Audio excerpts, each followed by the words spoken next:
Hello दोस्तों, अहाँ सबके गुड़िया किचन मैथिली में बहुत बहुत स्वागत अछि। आइ हम बहुत आसान तरीका से नाश्ता बना के देखायब जे घरक सामान से बहुत ही जल्दी में बना के देखा सकै छी।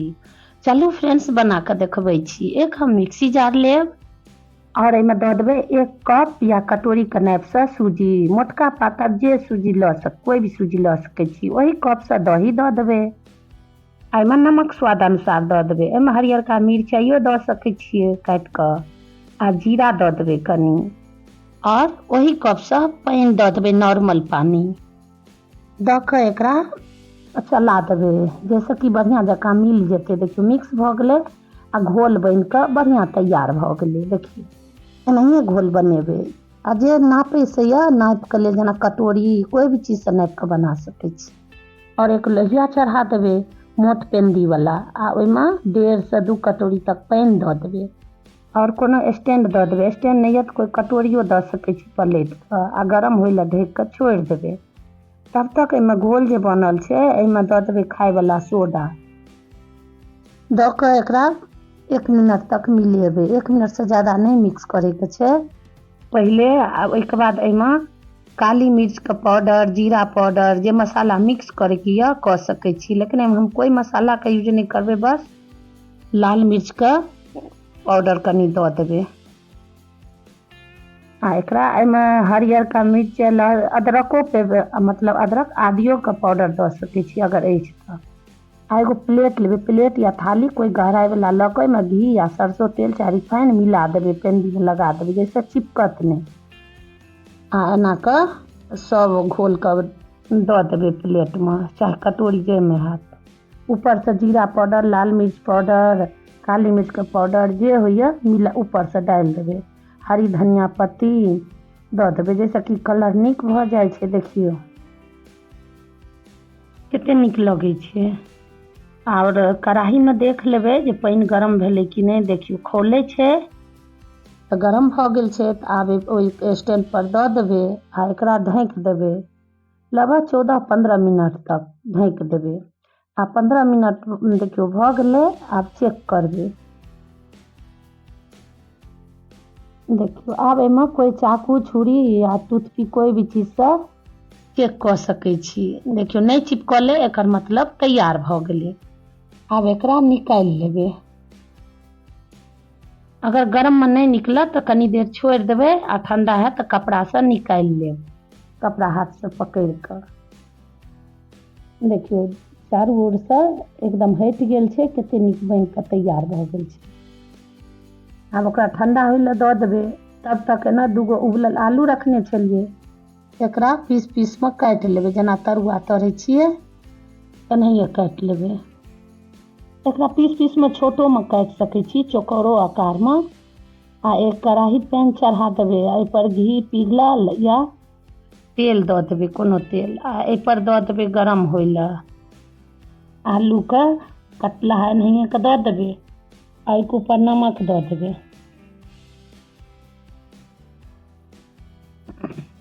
और गैस का फ्लेम, मतलब गैस का ताव ज़्यादा तेज नहीं रखे के छै, नहीं तो जरि जेतै तो स्वाद बिगड़ि जेतै। ऊपर से कनी हम लाल मिर्ची के दऽ देबै पाउडर, हल्दी पाउडर आ नमक। एकरा पलटि देबै कनी, जैसे कि एहि साइड नमक नहीं पड़ल छै तऽ इहो साइड कनिक नमक दऽ देबै। नहीं तो पहले नमक हल्दी दऽ कऽ मिला कऽ तेल में, हल्का तेल में तैर सकै छियै। आ देखियौ हल्का भूरा भऽ गेलै, एही कलर में करे के छै। आ ई बच्चा के लंच में चाहे बड़ा के लंच में, ऑफिस में दऽ सकै छी, बच्चा के स्कूल में। बच्चा सबके तऽ सब तरह के खाय के मन रहबे करै छै। एनाहिए बना कऽ लंच में दऽ देबै बच्चा के। और देखियौ कलर कते नीक भऽ गेलै। आब एक एक कऽ कऽ सबके निकालि लेबै। और हमर चैनल पसंद आयत तऽ सब्सक्राइब कऽ लेब, और शेयर कऽ देबै, आ लाइक कऽ देबै। आ देखियौ ठंडा भऽ गेलै तऽ एकरा पलटि लेलियै थाली में। देखियौ कते नीक लगै छै।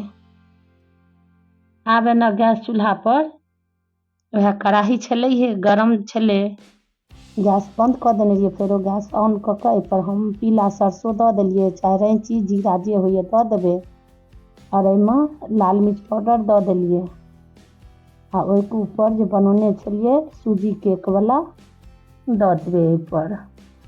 देखियौ 1 से 1.5 मिनट के बाद पलटि देबै आ गैसके तऽ धीमिए रखबै, ज़्यादा तेज नहीं रखबै नहीं तऽ जरि जेतै ऊपरमे, टेस्ट खराब भऽ जेतै। एकरा चाकू छुरी कोई भी चीजसँ काटि लेब। देखियौ जेना लगै छै पिज्जा छियै, पिज्जा डिजाइनमे ही बनै छै। कोई भी चीजसँ चाकू छुरीसँ काटि लेब। अगर कढ़ाइमे नहीं हैत काटल तऽ थालियोमे काटि सकै छी, जेना सुविधा हैत ओहि अनुसार काटि कऽ दऽ देबै। देखियौ कलर कते नीक छै आ सबके बहुत पसन्द औतै। अगर छोटा मोटा भूख रहत, नाश्ता करैके मोन, चाहे जब खाइके मोन हैत तऽ एना बना लेब। बनबैयोमे ज़्यादा देर नहीं लगै छै, लगभग 15 से 20 मिनटमे तैयार भऽ जाइ छै सब कुछ। देखियौ कते नीक तैयार भऽ गेलै। देखियौ अगर सफरमे जा रहल छी तऽ सफरोमे एकरा बना कऽ लऽ जा सकै छी, सूजीवला केक। और देखियौ एना आलू छै, अगर सिंपल तरीकासँ आलूके चाट खाइके मोन यऽ ऊपरसँ दही दऽ देबै, आलूके ऊपरसँ ओहिमे लाल मिर्च पाउडर दऽ देबै आ ओहिपर जीरा पाउडर, ओहिके बाद ये देखियौ तीखा खाइके मोन यऽ तऽ और लाल मिर्च पाउडर दऽ देबै, ये मरीचके पाउडर, चाट मसाला और ऊपरसँ हरी धनियाके पत्ती आ ऊपरसँ प्याज दऽ देबै। अगर गोल नहीं कटके पतलो पतलो प्याज काटि कऽ दऽ देबै आ ऊपरसँ काला नमक दऽ देबै बिना मिक्सचरके। देखियौ कते नीक चाट बनि कऽ तैयार भऽ गेलै। अगर घरमे सॉस यऽ तऽ दऽ सकै छी, नहीं तऽ बिना सॉसोके बहुत ही टेस्टी बनै छै। आ ई देखियौ कते नीक खट्टी मीठी भऽ गेलै। आ एहिमे चीनीवला बोर अबै छै ओहो दऽ सकै छियै, लेकिन यहाँ सॉस दऽ देलियै तऽ खट्टी मीठी भऽ गेलै। कते नीक बनि कऽ तैयार भऽ गेलै। देखियौ और बतायब जे केहन बनल, मतलब देखैमे केहन लगै छै, और कोशिश करबै बनबैके। ओना तऽ सब कोई बनबै छथि, लेकिन सबके बनबैके तरीका अलग अलग होइ छै। हम एतऽ सिंपल आ आसान तरीकासँ बना कऽ देखेलहुँ जे झटपटमे छोटी मोटी भूखके लेल बना कऽ खा सकै छी, बच्चा बड़ा सब कोई पसन्द करत।